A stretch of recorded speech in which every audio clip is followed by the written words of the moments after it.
Hi, this is Zachary Frank, online editor for The Flat Hat. Today I'm sitting down with Carlton Smith and Christopher Johnson, who are running for President and Vice President of the Student Assembly, respectively. Now, briefly, why are you running? Well, first off, it's a pleasure to be here. Thank you for having us. We're running to represent, well, first and foremost, we are going to be a voice for the voiceless. We're going to focus not on specific groups of students. We want to focus on all students, graduate and law included. We want to we're also here to promote diversity issues and minority issues and get their voice heard on this campus. And I'll turn to Chris to fill in part two of that. Definitely. I definitely want to maintain the actual student representation we have, but also increase the representation from students of color on campus. Although I work in the admissions office, we see this increase in students of color, over 30% every applicant pool, but it lacks in actual student government and the leadership positions on campus. So participation overall should increase with the applicant pool as well. And at the top of your platform on your website, you have campus security. We just want to know, why is campus security at the very top? Well, partially just because that's the first one I wrote, but no, it definitely deserves to be up on the top. Security and mental health are interchangeable for top spot in my book, because there's even been times in broad daylight when I have walked on campus and I haven't felt safe and I've been followed by random people and I felt threatened, but I didn't know who I could go to and what I could do. So that's definitely something I want to promote. That way every student feels safe here while they're enjoying their education and enjoying the tribe pride we have to offer. And also with recent events that have taken place on campus through my 3 years on campus, I've definitely had to use campus security, campus police for a myriad of issues, but the lack of knowledge on how to go about it seems to be missing, or lack of resources. Because it's been several occasions where I actually have to call campus police to escort me back home when other actual programs were not available. And since this is an open campus, I feel like you definitely need some sense of community and security on this campus. And Carlton, it's interesting that just a moment ago you mentioned mental health. On your website, you mentioned that occasionally students who have to leave campus for mental health issues are not allowed to return. Yeah. How did this issue come to your attention? Did students reach out to you? Well, I'm currently a member of the Art Residence Hall Association's executive board, and my predecessor had worked with mental health. And beforehand, I hadn't even paid a second thought to it. But she had started telling me about what she had done and things she wanted me to continue doing when I took over her position. And so I really just got more interested in it. And then I started to realize that, some of my friends came to me and they were like, yeah, I have mental health issues. And just recently, one of my friends has to withdraw from the college, and he's not sure if he's allowed to return. So we want to make sure that basically, we want to instill a flagship program, because typically most colleges have this policy where they don't allow students to typically return unless there's some they either have this amazing GPA or they are they're heavily involved and let's bring them back, but so what we want to do is have a transition program. So after they've completed their therapy at home, they come back and they do a set amount, a month or two of therapy here, and they're cleared for the rest of their time here, just so they can come back to the school that they love because they want to be here. And this, I assume, would be run through the Student Counseling Center? Yes. Or is it We want to run through the counseling center. Okay, great. And now, switching topics for a second, the other tickets running for the SA presidency have mentioned the meal plan in their platforms. Now, what sets your plan apart for working with off-campus vendors? I'm going to let Chris handle this. This is his brainchild, and yes, he has more experience with it. Well, my process for the meal plan is more of a holistic process, not only involving off-campus vendors, but actually students' involvement in it. Mainly because I've been working with students. I actually was an actual employee of Student Dining Services. I'm actually worked on the business side and actually just being an employee, we're serving food. And what has taken place is it's a business. It's not operated from the college, and that's a big misconception. Is different colleges have the choice whether to run self-op, which is self-operating, versus have an actual company come in and provide the food. And when a company comes in to provide food, since it's a business, it needs to make a profit. So although we spend a certain sum of money on campus dining, or some people say my meal plan is extremely high for the quality of service I get, it's simply because the actual service and the company is trying to make a profit.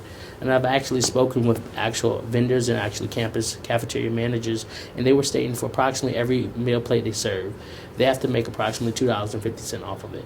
Versus if you run on a self-operating base, you actually are not operating for a profit. You're operating just to break even. So I actually got a chance to visit Christopher Newport University, which is of comparable size to William and Mary.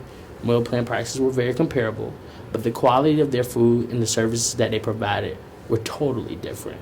It was amazing to see the quality of food and the variety they were providing for the same price. They have two main campus dining services that are all you can eat, but they actually make all of their food on campus, all natural and organic side to it, and they also have the hibachi grill that we have. But what's different from their hibachi grill is that they have a different variety of meats and options that are all in the front that you actually get to choose yourself. Not just the veggie side of things, but actually you get to make your whole meal yourself.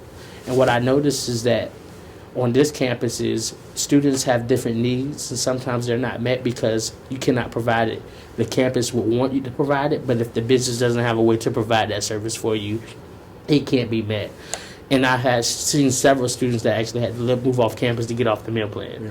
I know, but both of us are class of 2015. Yes. And I feel like the year we came in, it was a whole lot of misconception. Maybe after your second year, you could get off the meal plan, but actually it was locked in every year for us. So the only way we could get off the meal plan was simply move off campus.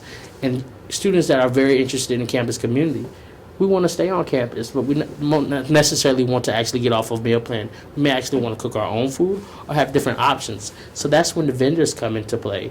Now that we have Jimmy John's across the street, the Crust, Muyas, all those vendors I was reading in, actually the Flat Hat, where they were put over there to actually service the college students.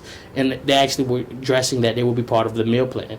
So working with this new incoming vendor that's coming in to actually have some sort of pricing structure that incorporates those off-campus vendors either via the dining dollars or meal swipe based off of which one works better for them. So college students are able to have more of a campus-wide and city-wide involvement where you could actually go out with your friends to the Crust or to Muyas or to Jimmy John's and have a nice lunch or dinner and just have the camaraderie of the campus community spread outside to the Williamsburg in the larger area. Great. And now, in your platform, you say that you would work with other on-campus organizations such as RHA and APO to put on programming for students. What does your proposed programming look like? Well, especially with APO, the SA does an SA-only day of service, like once a semester, and we'd like to extend that to the whole campus if they want to come and help us out and do something. We would definitely like to throw programs with RHA, like throwing campus-wide with them, like concerts and speakers coming, because that's also what the purpose of RHA is, to throw programs on behalf of the halls, the residence halls on campus. So we definitely have to work with them in that aspect to do concerts, speakers, service events too. And in a similar vein, your platform calls for bringing what you call more relevant artists to campus, specifically mentioning Childish Gambino and Macklemore. And how would you propose to bring these bigger name artists to campus? And if you could say, where would the money come from? So pretty much we sent out a survey, a student survey, earlier in this week to just general body students. And what we had been hearing back is like, what could we do as SA president and vice president to make William and Mary a better place?